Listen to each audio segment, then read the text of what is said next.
It's been over 10 years that I've been working with podcasts and audio in Brazil first, and then Latin America, and past 2 years in the US for US Hispanics specifically. So there's a lot of things going on. Programmatic is catching up, is growing, but we don't see the same growth worldwide. So for example, in Latin America, in Brazil, in some other countries, there's still a huge opportunity for advertisers and brands to discover podcast as a media. So Ozen comes up to fill out this hole and bring brands closer together to podcasts. We use AI and technology to curate and give brand safety for brands to advertise on podcasts, even though it's in a different language. So Ozen embrace this multicultural content, podcast content that is being created worldwide into one platform, providing transparency, brand safety to advertisers.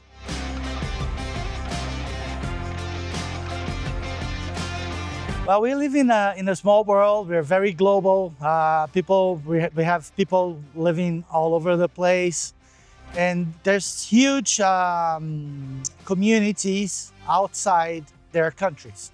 So there's consumption of podcasts worldwide. So I'm in Brazil, I might listen to a podcast in English, or I'm in the US, I might listen to a podcast in Spanish from Mexico. It brings it together. So the Ozen comes to provide those multi-language content, a way to monetize, not only in their original region, but also globally, and with different multi-languages.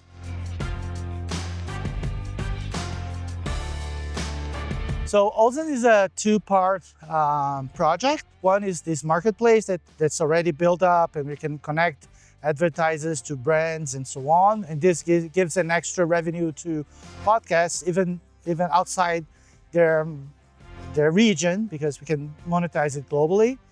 And the other part is Ozen.fm as a discovery podcast platform. And this is something that we're working on and will be launched soon. But we need to create a place that users can, for example, I don't know, a guy from Colombia, they want to see what are the biggest sports podcasts in Colombia, and they can go to Ozen.fm and take a look at that. We are also looking into podcasting, the new podcasting for the Discovery platform. So it will embrace also video podcasting as a tool. We are talking and we're looking very close to, the new podcast standards to give and provide users a much better experience.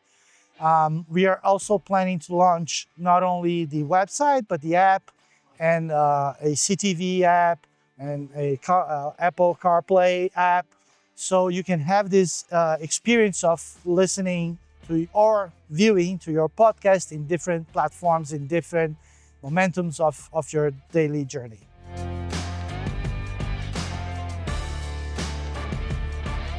Well, the users of technology, and especially AI, within the podcast, the way we are using is to understand and have context to different languages podcasts. So I can have an advertising or an ad on a podcast in Spanish, but on our dashboard, we provide the advertisers what's the context of their show, what they're saying about.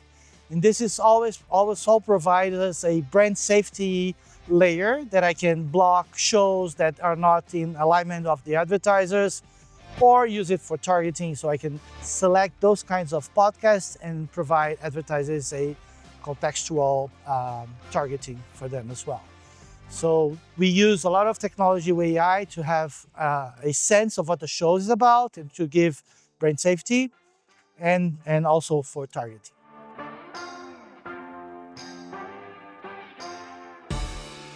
It's a pleasure to be sponsoring this show. It's my fourth time at Podcast Movement. It's a very strong, important event especially for podcasting industry in the US. And here has been great. We've been connecting with supply, with demand, with many different platforms to create and connect all this inventory. There's still a lot to grow in podcasting. There's many great discussion being done here. Podcasting needs to evolve as the technology and habits, consumption habits evolves as well. And we are here to provide that we are aligned with the industry and so on.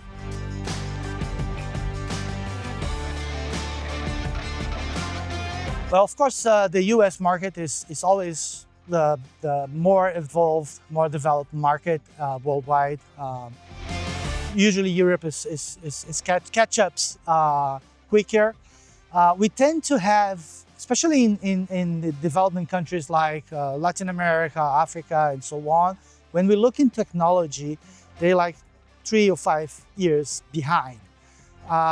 What we're working on in Ozen.fm is to have these best practices and best technologies being used in the US and accelerate this growth on those developing markets. So I don't need to wait like 3 or 5 years. I can like shorten it to 2 years. And this is what I'm hoping. So I hope in the upcoming years, like 2 years, will be as developed as the US market. And of course, programmatically, it's gonna evolve, it's gonna grow. We see it growing. And since it's audio, of course, attribution, brand safety are the things that we're looking at. So once we have brands feeling comfortable and measuring results within this podcasting ecosystem, for sure they will have more money and more advertisers and a much more rich ecosystem.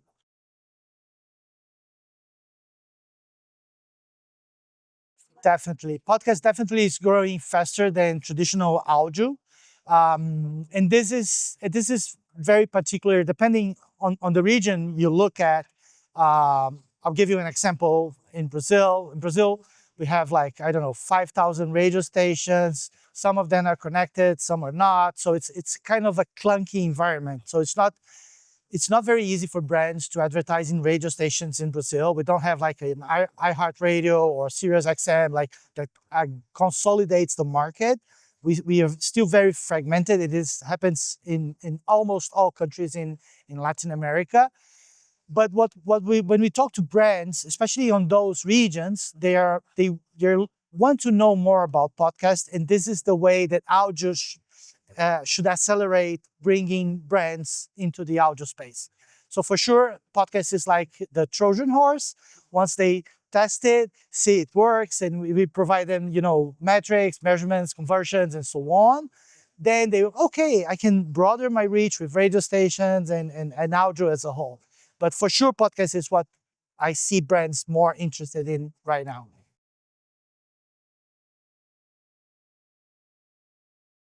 Well, as an independent platform, Ozen.fm is open to talk to all stakeholders in the industry. So we are looking into supply, we're looking into demand, we're looking into ad techs that can provide transparency, brand safety, conversions.